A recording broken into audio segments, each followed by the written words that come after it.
You're watching Fox 17 News, Nashville in Focus.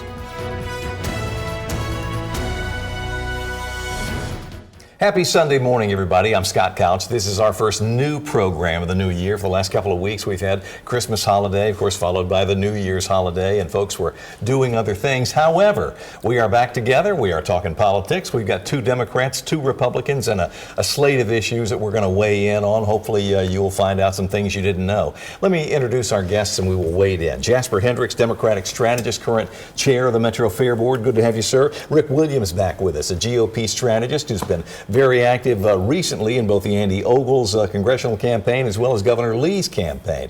Kenya Magruder back with us, Nashville native, I guess the veteran of many a Democratic campaign. Glad to have you. And Chris Hand back with us for the second time, a conservative radio talk show host with Super Talk 99.7 WTN. What hours are you on? 9 to noon. All right. 9 to noon. All right, look for him on there. Guys, let's wade in. The legislature in our state will reconvene on Tuesday. They'll usher everybody in and gavel things back in order. We've already got 30, 40 bills that have already been filed.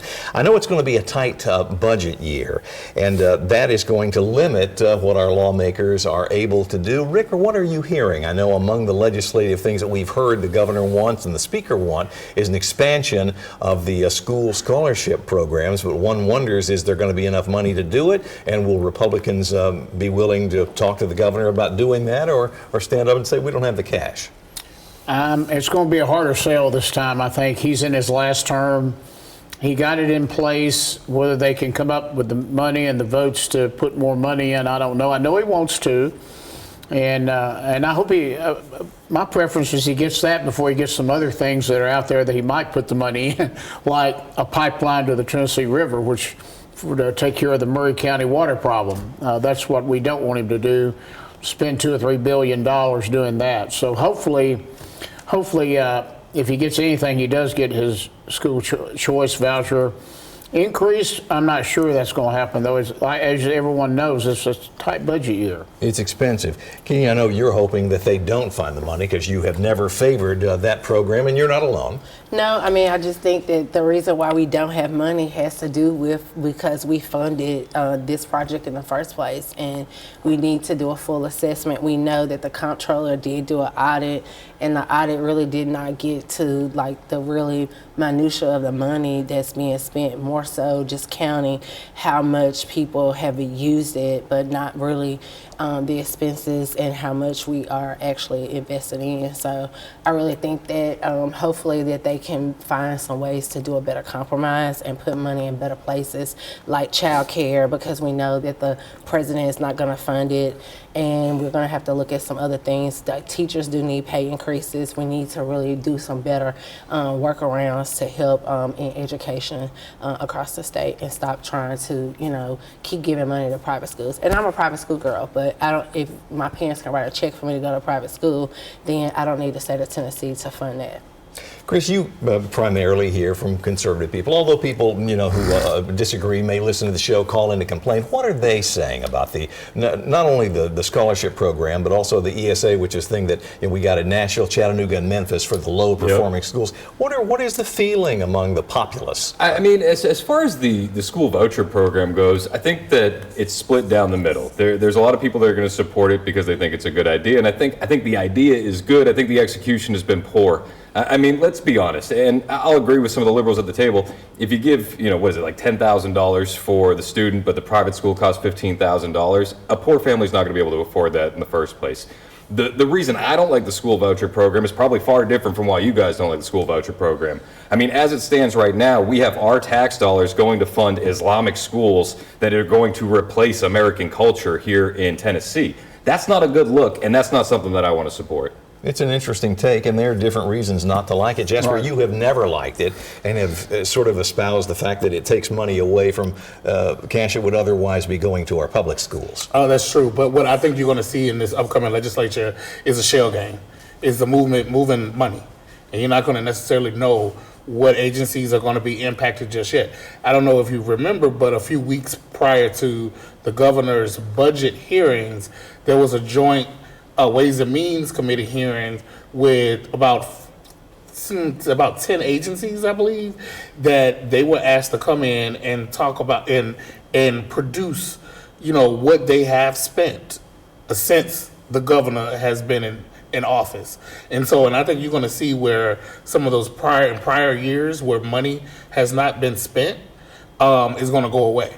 And is going to go to fund some of these pet projects that they're going to want to do before he leaves office. Now, the way it works, please explain. Let's say the legislature, we collectively pass a budget, certain money's earmarked for certain things. If we don't spend them, it has to go back into the general fund to be reallocated or they by the can legislature. Re-legislate, or they can change it. They can do a budget amendment. They can, legislatures can do budget amendments, and they can move the money from one thing to the other. It's not like your department gets to sit on it and I'll use it next year for something Right. else I wanted to do. Doesn't work that way. Right, They didn't exactly. use it for what we said. Yes, exactly. So, yeah, and so you're going to start. So I believe you're going to see that because that was the only reason why. Because everyone was like, why is there a joint committee? And then we found out that it was the agencies were called in to come and talk about what they had and have not spent over the last 4 years. Well, they know, and I mean they being the people who collect revenue for the state, telling the governor revenue projections are expected to be essentially flat. Inflation's running at about 3%. Our projections are that our revenue growth is just slightly less than that, which, we can do the simple math at home. We don't have enough money to pay the bills. Right, and we're going to now. have to, and we're also going to have to fund some of, filling the gap for a few programs that were, that have been cut. Where we're not. Tennessee is 37% of our budget is our federal dollars, Right. and That's if not some of those coming in federal like it dollars was. are not And going they're to come gone. in. Yeah. the money's I've got to gone. take a break. We've got a lot more to talk about. Stay tuned. You're watching Nashville in Focus on Fox 17.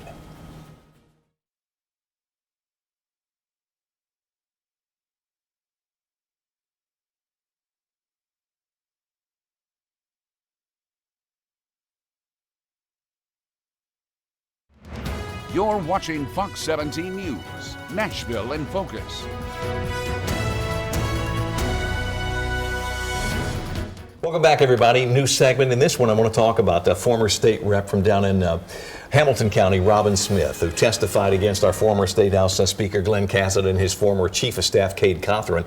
She was, I guess, part of a plea deal, and this is the whole Phoenix Solutions, House and Senate mailing scheme to get kickbacks. She gave $30,000 in restitution, was sentenced to 8 months in prison, and then the president pardons both Cassidy and Cothran. However, the lady who testified against him sort of blew the whistle, is going to go to jail. Then this last week, just a few days ago, a federal judge, Jasper, sort of adjusted her sentence and said you only get probation. Will she get, I guess, a pardon as the others did, or is she going to have to be out that 30 grand and she's the only one who's out any money? I think she should be happy that she just, can walk away right now. And I'm sure that 30 grand was, probably a drop in the bucket for her, because, but I think she should just take what she has and just walk away. But it's very interesting that when we talk about law and order, I think we need a new definition of what law and order means in this country and who it applies to. Is it our country or our state? I think in our country. Because if you have a president that can pardon people, and those people are not having to pay their restitution back, they were out of billions of dollars, and then Because we didn't have pardon problems with the last president, right? And then we, we weren't out here just but giving then we them out just, like candy it's favors. okay. He didn't know what he was It's signing. okay. It's okay to break the law, and as long as you're a friend, of the president. I mean, Chris, you get the next bite at the apple. let's be honest at what we saw. Did they break the law? Yes. Should they have been punished? Yes. But we saw the weaponization of the DOJ against Republicans by the Biden administration time and time again. Is she going to get a pardon? No, because she didn't stand strong. She bent the knee. She went against the Republicans. She probably would have been pardoned with the first two had she just kept her mouth closed. She should be punished. She shouldn't be punished as jail time with the other two getting pardoned. But no, she shouldn't get the $30,000 back. Just like you said, walk away, call it a loss. But this whole thing, I mean, it's been ridiculous. You don't have to from go to the jump. jail, for any period of time. Your thoughts? And My we thing all know is Robin Smith. that- She used to be the chair of the Tennessee Republican Party. Well, my thing is that one is that, like Jasper said, just walk away, keep moving. But the thing is that we waste our time talking about this because somebody else is going to do something else, and he's going to give them their party favor, and they'll go on. And the thing about it is that also too, she's a woman. She did tell, and so therefore sure he's probably not going to do anything about it. Wait, you said Trump won't partner because she's a woman? Oh, yeah, because I mean, because he hasn't been yelling yeah, free because Tina I Peters. told, though. He Yeah, hasn't but been yelling also free told- Tina Peters Yeah. how often on But True also Social? the same thing But because is she has that- a vagina, it's an issue? But also the same thing Okay. is Got it. that it's Got a it. waste of conversation because, again, people who have broken the Okay. law are out here walking around like they didn't do anything. You're right, about like it. Hunter So- Biden. I saved Rick Joe for Biden. last. Man, you get yeah, the bat loaded cleaned up up. Well, after this crew. I personally know Robin, and I'm happy for her that she will not have to do time. What's she doing now, Rick? I have no idea. I haven't heard anything. Grace and I've just mercy. known her over the years. I haven't kept in touch with her since all this happened. Yeah. But I'm happy for her. She shouldn't have. If they're not going to have to do any time, she certainly shouldn't have to do any time. And like Jasper said, hey, it's 30,000. Be happy. Go home. She has family. Be with your family. Go into. There's plenty you can do out there. You can always go into. There are plenty of fields and work you can do. There's, if you're willing to work, you can always find something to do. So This is a great country. yeah, it's a great country. She'll be willing. fine, I'm Yeah. sure. So, but I'm just glad that's a chapter out of it, gone past. We're moving on. It's a new session, a new group of people at the legislature, and we'll go from there. Guys, let's shift gears now and talk about the governor's race. I realize, that it's in the fall, but we're now in 2026. This is a time when more people are going to be increasingly, as the months go on, focusing on it more and more. Something interesting that I saw just the other day, and it relates to our president, Donald Trump. Some of you guys may have seen this as well. And I don't remember if it was, I know it was John Rose who made the post. Was it on Facebook? Was it on some other social media platform? I don't remember. But he essentially was saying, remember, I did not vote to certify the results of the 2020 election that put Joe Biden in the White House. Rick, is that going to be the bellwether thing? Because I know everybody wants the Trump endorsement, and one wonders, are you going to endorse Marsha Blackburn in the governor's race or somebody else? Or, this congressman who's now running for governor who stood by the president during a difficult time. On January the 6th, there was one person, between the two candidates for governor, one person stood with President Trump, one person folded like a cheap Walmart tent. Okay, no reflection on Walmart. So I'm just saying, I think it will make a difference to Republicans who stood by President Trump and who didn't. And it's very clear that's to me, a very distinguishing difference.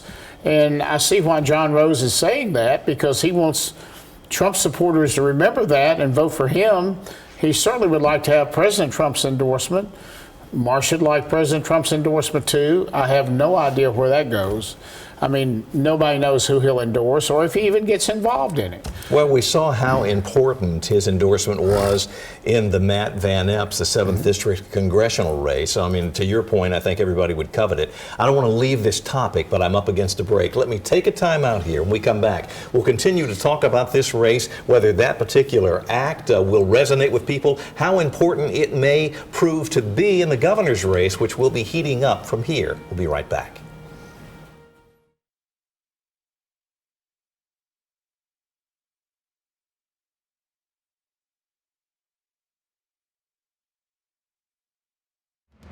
You're watching Fox 17 News, Nashville in Focus.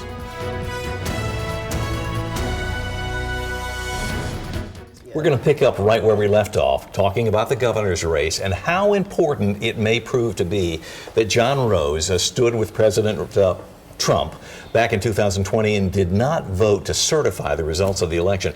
Chris, what do you think about what Rick was saying and how that will resonate with Republicans? And is that something John Rose can sell across the state and try to overcome what at the moment's seemingly a big deficit? He is certainly going to try, and he is going to bludgeon her with that every step of the way. When you roll back the tape, you'll find just a couple weeks after the certification of the election, Marsha Blackburn was out there defending Trump again. She wasn't doing what other Republicans like Chip Roy were doing, who were saying that he shouldn't even be the candidate in 2024. That just wasn't the case. I think Marsha Blackburn has been tight with Trump. I do think that she's eventually going to get the endorsement from him. And I think that she's going to be the governor. At the end of the day, John is great, and I think he's a great congressman. He's got a very conservative voting record, but he doesn't have the energy or the personality to win statewide, and that's just the facts. You can door knock in a district, but you're not going to be able to do it statewide. That's interesting. Now, as part of this conversation, too, I keep wondering who among our state lawmakers is going to step up and say, I will become the Democratic nominee or vie for it? I haven't heard anybody. I haven't heard much of anybody else either. Does it matter? If you're not first, you're last, Scott. Well, I'm just raising the question here, and I've got two smart Democrats, and I want to, can you weigh in, and then I'll get Jasper. You know, I'm just going to say this is that this is not where Democrats need to be focused in. We need to focus on building a House and a Senate, and you guys need to focus on messaging. Nobody's talking when you talked, but the thing of the matter is that, you know, there's some races that we can pick off, and I think that sometimes you need to be a better strategist, and you need to look at different things and let them go fight off this anyway, because they'll kill themselves in the end. So who would be the racist that you would pick off? I'm not going to tell you that. You go do your own research. The last couple of times that there has been a governor's race, the Democratic candidates have not, in some cases, really waged a vigorous campaign. What are you hearing? What are you predicting? Oh, we're not going to have a strong campaign this year. Like it's just the way that Tennessee is situated right now. Yeah, pick your spots. It's like, we have not done a good job at building a bench. You know, the people of Tennessee, the Democrats of Tennessee, are in a defeatist mode. You know, and it's like, woe is me. You know, this is a Republican state. This is a Republican, and I keep talking about it wasn't always, and it's still not. We just don't. We have people who don't vote. You have 4 million registered voters in the state, and only 2 million vote in the governor's election. That means over 50% of the people who are registered chose not to vote, and so we have done a bad job. It's kind of a sleeping giant at talking to people. Right, we've done a bad job at talking to people. We want, for some reason, our people think that we need to go talk and win over Republicans, and it doesn't work. It never has worked, but for some reason, this is where Tennessee is. You know, instead of going to talk Chris to the mentioned people, message. I mean, there has to be a message that people can coalesce around. People who have not voted and said, "Hey, why didn't you vote in the last governor's election? What are we not doing that keeps you on the sidelines? What will get you to vote in the governor's what is the Democrat message other than Orange Man Bad currently? We have a strong message, and it's you're right. It's about, but yeah, I'm not going to give it to right. Yeah, and our message has resonated over the last couple of months. But we have won in legislatures. We have blocked the Iowa. We have blocked the supermajority in the Senate in Iowa. We have picked up 2 seats in Mississippi in the Mississippi Senate and broke that supermajority. You know, we've won Virginia, we've won New Jersey. And so our message has been resonating in areas where it has mattered. Just got to work it. I've got to squeeze in a break. You're watching Nashville in Focus. We will be right back.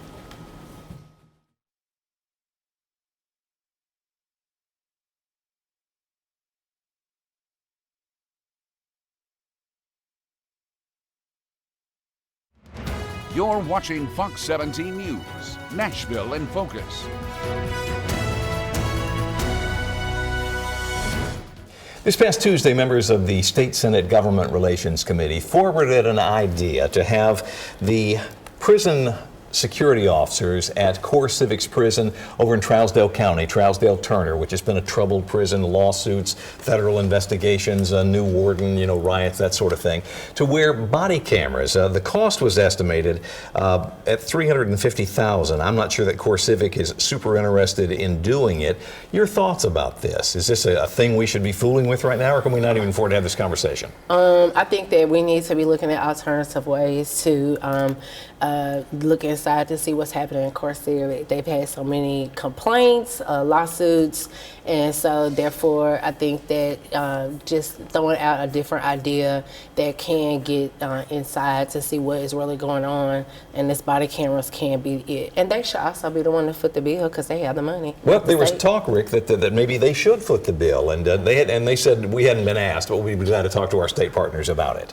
Well, I mean, there's been so much happen up there. What I'm told is that they sent the worst of the worst to all went to one prison, and they've gone in now and dispersed some of the worst throughout the state to different prisons because it was anything you want, it was people I've talked to that have familiar with it.